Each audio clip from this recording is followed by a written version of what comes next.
ಈ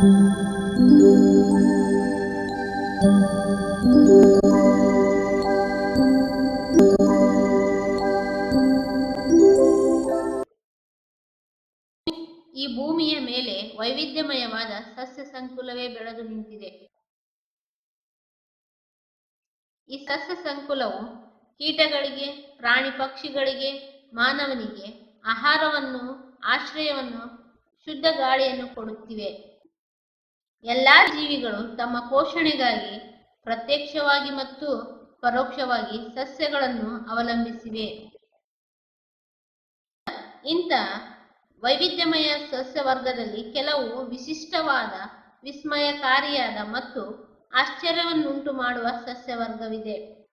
ಆ ಸಸ್ಯವರ್ಗವೇ ಕೀಟಾಹಾರಿ ಸಸ್ಯಗಳು. ಇಲ್ಲಿ ಕಾಣುವ ವಿಸ್ಮಯಕಾರಿಯಾದ ಸಸ್ಯಗಳು ಚಿಕ್ಕ ಚಿಕ್ಕ ಕೀಟಗಳನ್ನು, ಪ್ರಾಣಿಗಳನ್ನು ತಿಂದು ಬದುಕುತ್ತವೆ. ಇಂತಹ ಸಸ್ಯಗಳನ್ನು ಕೀಟಾಹಾರಿ ಸಸ್ಯಗಳು ಎಂದು ಕರೆಯುತ್ತೇವೆ.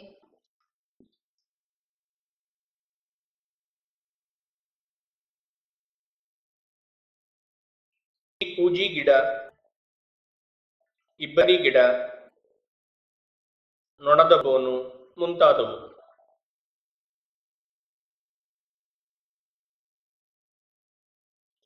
ಈ ಸಸ್ಯಗಳು ಜೌಗು ಪ್ರದೇಶಗಳಲ್ಲಿ ಬೆಳೆಯುತ್ತವೆ. ಜೌಗು ಪ್ರದೇಶವೆಂದರೆ ಆ ಪ್ರದೇಶದಲ್ಲಿ ವಿಪರೀತವಾದ ನೀರು ಸಂಗ್ರಹವಾಗಿ ಅಲ್ಲಿಯ ಮಣ್ಣು ತನ್ನ ಫಲವತ್ತತೆಯನ್ನು ಕಳೆದುಕೊಂಡಿರುತ್ತದೆ. ಆ ಮಣ್ಣಿನಲ್ಲಿ ಬೆಳೆಯುವ ಸಸ್ಯಗಳಿಗೆ ಪೋಷಕಾಂಶಗಳ ಕೊರತೆ ಇರುತ್ತದೆ.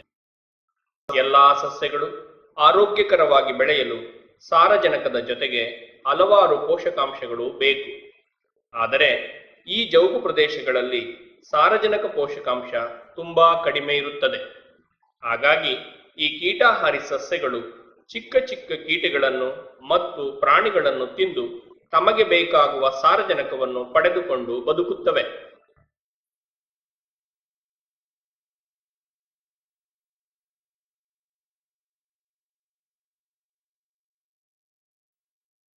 ಇದು ಹೂಜಿ ಗಿಡ. ಈ ಸಸ್ಯದ ಎಲೆಗಳು ಹೂಜಿಯ ಆಕಾರದಲ್ಲಿ ರಚನೆಯಾಗಿರುವುದರಿಂದ ಈ ಗಿಡಕ್ಕೆ ಹೂಜಿ ಗಿಡ ಎಂಬ ಹೆಸರು ಬಂದಿದೆ. ಈ ಹೂಜಿಯ ಮೇಲಿರುವ ಮುಚ್ಚುಳಿಕೆಯು ವಿವಿಧ ಬಣ್ಣಗಳಿಂದ ಕೂಡಿದ್ದು ಇದು ಕೀಟಗಳನ್ನು ಆಕರ್ಷಿಸುತ್ತದೆ. ಈ ಹೂಜಿಯ ಒಳಗೆ ಅಂಟು ದ್ರವವು ಉತ್ಪತ್ತಿಯಾಗುತ್ತದೆ. ಹೂಜಿಯ ಮೇಲಿನ ತುದಿಯು ನುಣುಪಾಗಿದ್ದು ಜಾರುವಂತೆ ವಕ್ರವಾಗಿರುತ್ತದೆ.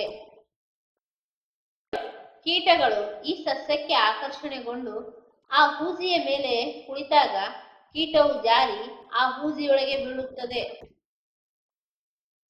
ಹೂಜಿಯೊಳಗಿರುವ ಕೂದಲುಗಳು ಕೀಟವನ್ನು, ಪ್ರಾಣಿಯನ್ನು ಹೂಜಿಯ ಕೆಳಕ್ಕೆ ನೂಕಿ ಅಲ್ಲಿರುವ ದ್ರವದೊಳಗೆ ಬೀಳಿಸುತ್ತವೆ.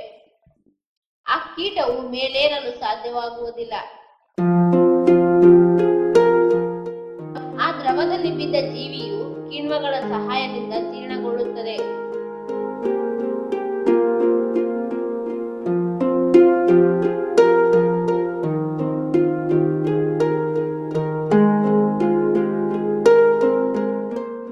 ಈ ರೀತಿಯಾಗಿ ಹೂಜಿ ಗಿಡವು ಜೀವಿಗಳನ್ನು ಬೇಟೆಯಾಡುತ್ತದೆ.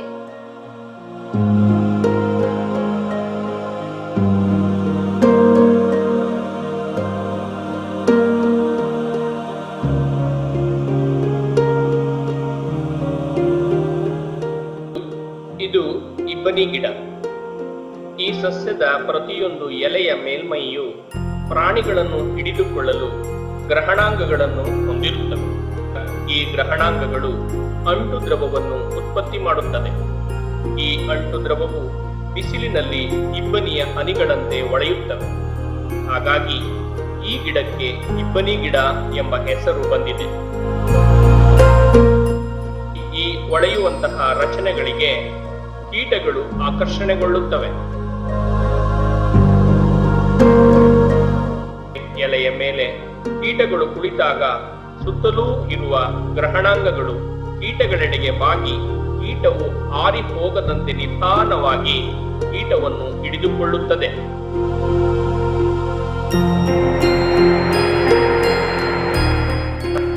ಗ್ರಹಣಾಂಗಗಳು ಕೀಟವನ್ನು ಕೊಂದು ಜೀರ್ಣ ಮಾಡಿಕೊಳ್ಳುತ್ತವೆ.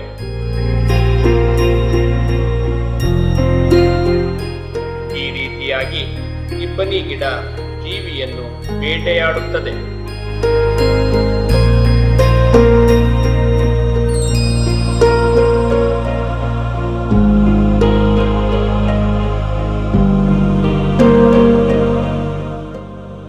ಇದು ನೊಣದ ಬೋನು ಸಸ್ಯ. ಈ ಸಸ್ಯದ ಎಲೆಗಳು ವಿವಿಧ ಬಣ್ಣಗಳಿಂದ ಕೂಡಿದ್ದು ಎಲೆಗಳ ತುದಿಯಲ್ಲಿ ಮುಳ್ಳುಗಳ ರಚನೆ ಇರುತ್ತವೆ. ಇದರ ಎಲೆಗಳು ತೆರೆದ ಪುಸ್ತಕದಂತೆ ರಚನೆಯಾಗಿರುತ್ತವೆ.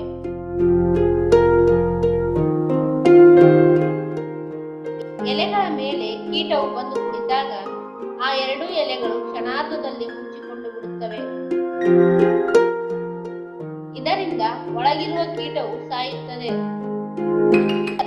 ನಂತರ ಆ ಸಸ್ಯವು ಕೀಟವನ್ನು ಜೀರ್ಣ ಮಾಡಿಕೊಳ್ಳುತ್ತದೆ.